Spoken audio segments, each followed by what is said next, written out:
औज़ुबिल्लाहिमिनश्शैतानिर्रजीम बिस्मिल्लाहिर्रहमानिर्रहीम अस्सलामु अलैकुम वरहमतुल्लाहि वबरकातुहू। इंसान की पैदाइश और अल्लाह की कुदरत। अल्लाह कह रहा है, कभी तुमने गौर किया है ये नुत्फ़ा जो तुम डालते हो, इससे बच्चा पैदा, इससे बच्चा तुम बनाते हो या उसको बनाने वाले हम हैं। अल्लाह कह रहा है, क्या तुम्हारे माँ बाप बनाते हैं या डॉक्टर या अंबिया या औलिया बनाते हैं। ये सारी सिस्टम को उनने फौरन ख़त्म कर दिया। हम ये कहते हैं ना कि औलिया के पास जाते हैं, वहाँ उन पे चादर चढ़ाते हैं और वो उनकी नियाज देते हैं। तो अल्लाह कह रहा है इनका कोई दखल नहीं है, मैंने जो दुनिया बनाई है और इंसानों को जो बनाया है। तो बात ये समझने की, अल्लाह ये कह रहा है कि अगर आपने ये समझ लिया कि खुद तुम पैदा कैसे हुए हो, तो फिर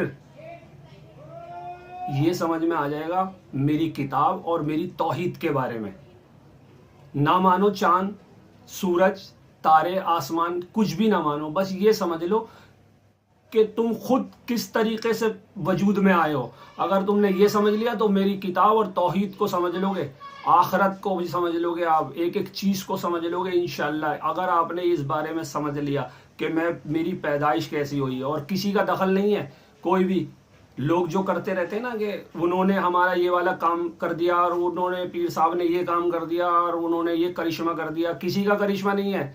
अल्लाह ने बिल्कुल क्लियर वाजे कर दी इस बात को। इस बारे में हमें को समझने की ज़रूरत है। आप कोशिश करिए, अल्लाह करे कि आप ये वाली इसकी तफसीर पढ़ लें और इसकी जो दोनों आयतें मैंने मेंशन करी हैं वो भी, अगर आपने इसको पढ़ लिया तो इंशाल्लाह आपको बिल्कुल समझ में आ जाएगा, बिल्कुल। और आप पहले से ही काफ़ी कुछ गौर व फिक्र करते हैं और इसको ज़रा पढ़ के देखिएगा तो आपको पता चलेगा इंशाल्लाह।